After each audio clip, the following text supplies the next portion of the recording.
Hello, ladies and gentlemen. My name is Lowell Walters. I'm an attorney at Carlton Fields, and I want to talk to uh, employers that provide group health insurance to their employees because I want to talk about COBRA compliance. Now, I'm an employee benefits attorney, so I work mainly with group health plans and retirement plans. But of course, anytime an employer is providing his or her employees with something of value, other than taxable income, you have an employee benefit and can have an employee benefit issue. Now, I want to talk about COBRA because COBRA is just crazy right now. My condolences to COBRA administrators or to people that are just fully responsible for their company's COBRA systems because just in the past 12 months, right, COVID-19 happened and immediately COBRA-related deadlines were relaxed. Now they were relaxed in favor of employees.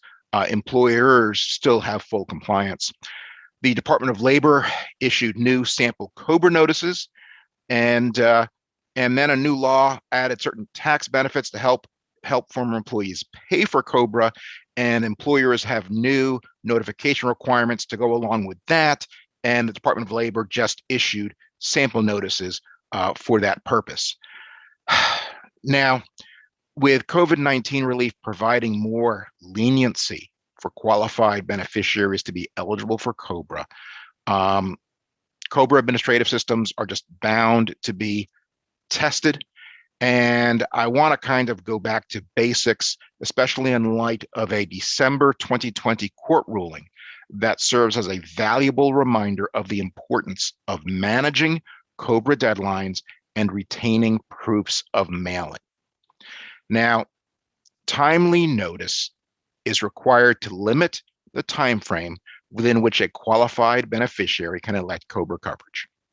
Without proper notice, former employees and other qualified beneficiaries may come back to an employer that sponsored a group health plan and seek coverage for expenses and other damages. In fact, one former employee brought a claim against their employer, which in this case was Southwest Airlines. And this employee claimed that she did not receive the COBRA notice in time, that the notice she received was confusing, and because of those two aspects, those two factors, she suffered injury. The injuries included decisions that she made to forego medical treatments when she thought she didn't have a right to coverage, and paying for certain other treatments that should have been paid by the plan. Now, those of you who are familiar somewhat with COBRA may be familiar with the $110 per day penalty. Technically, it's a penalty of up to $110 per day for COBRA errors, most notably for failing to give a proper notice. All right. But group health plans and group health plan sponsors can absolutely be liable for expenses, medical expenses incurred by individuals who are not properly offered COBRA coverage.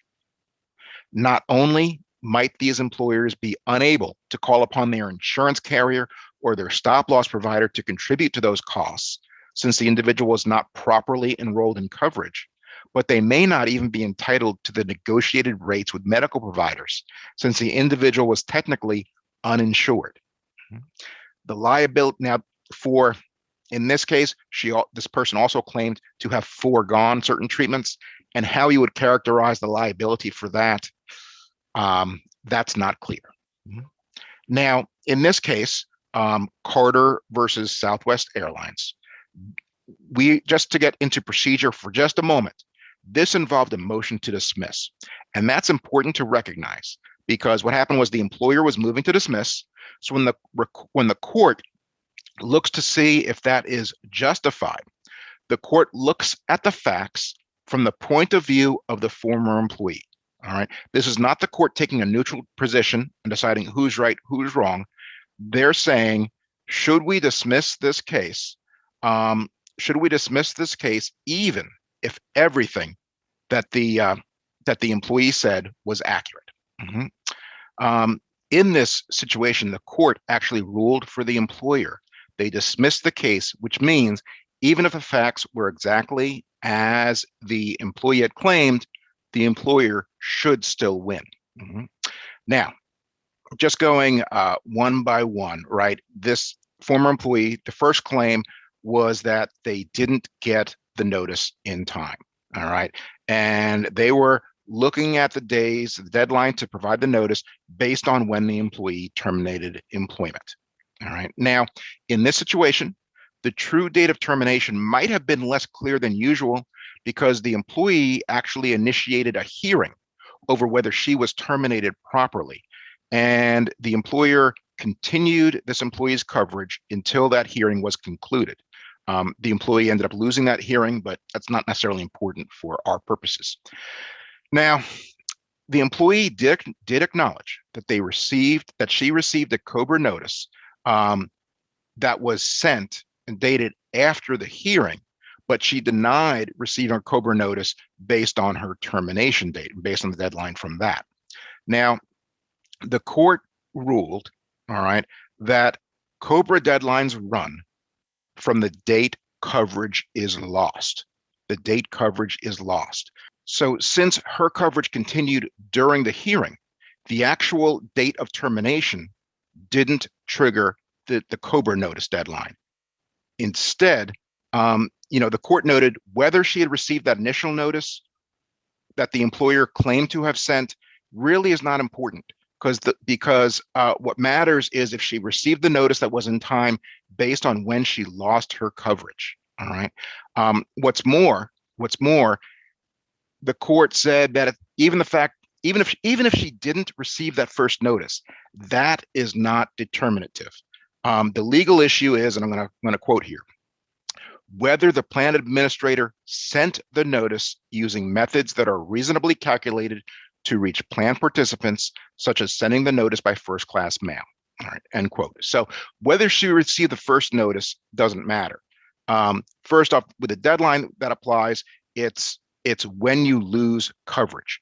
So with your company, you should take a look, all right, at when your employees lose coverage. Sometimes they lose coverage on the date they terminate employment, in which case that's when the COBRA deadlines start running. However, sometimes time limits begin later, like they maybe retain coverage until the end of the month in which they terminate employment.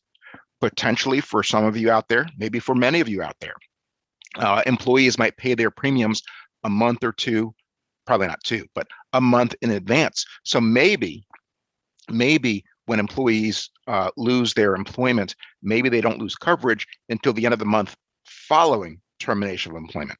Whichever that is, it's the date of coverage loss that triggers the COBRA notice requirement. Also, as the court noted in the quote that I read to you, what matters is not so much whether the COBRA notice was received, it's whether the COBRA notice was sent and sent properly. All right. So you want to make sure you can prove distribution of the COBRA notice, whether it's with mailing logs, postal receipts, what have you. All right. The next claim of this former employee, right, was that the notice that she received was confusing and didn't contain all the information it was required to contain under the regulations. Now, she said that this omission really prevented her from understanding what her rights were and acting appropriately. Now, what the court did is they took the notice, the COBRA notice, and they took the Department of Labor regulations, all right, on what's required to be in the COBRA notice, and they compared the two, and they did not find anything being omitted. They did find that the notice used the incorrect plan name, all right. Instead of referencing the Southwest Airlines Company Health and Welfare Benefit Plan, instead, it referred to the Southwest Airlines Care of Business Solver, Inc. All right. I'm not sure, but I have a hunch that maybe Care of Business Solver, Inc. is their COBRA administrator, maybe. But the court ruled that in this case, it was clear enough that that error, all right, that error, the plaintiff still could understand what was meant and understand what she needed to do to properly elect COBRA.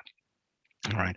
As far as whether the language they used was confusing or not, the court actually decided that that's not something they would need to entertain, whether this went to trial or not, because the plaintiff did not specifically point out to specific language and explain exactly why that language was confusing. So what we want to take away from this is that you do want your COBRA notices to be accurate and clear. All right. In this case, an inaccurate plan name, it was embarrassing, but not truly detrimental. But that kind of an assessment can be subjective. For example, if the employer had multiple plan options, an incorrect plan name might be more confusing. It's also difficult to balance. It's difficult to balance the issue that COBRA notices be both understandable and include all the information that the DOL requires. But you need to make a real effort to get that done. All right. Now, the Department of Labor does provide sample COBRA notices that the Department of Labor will view as being understandable and sufficiently detailed. Now, courts often defer to the Department of Labor on issues like this, but they're not required to do so. And in this case, we don't really know if Southwest Airlines used the DOL model notice. All right, but I certainly would recommend that all of you compare your notices to those created by the Department of Labor to assess whether they are sufficient and understandable, keeping in mind that the goal of a COBRA notice is to alert the qualified beneficiary to his or her rights to continue coverage under certain group health plans. Now, if you have any questions or comments, please contact me at lwalters@carltonfields.com. And if you'd like a copy of this case or have a suggestion for future video casts, I certainly would appreciate that as well. Thank you very much.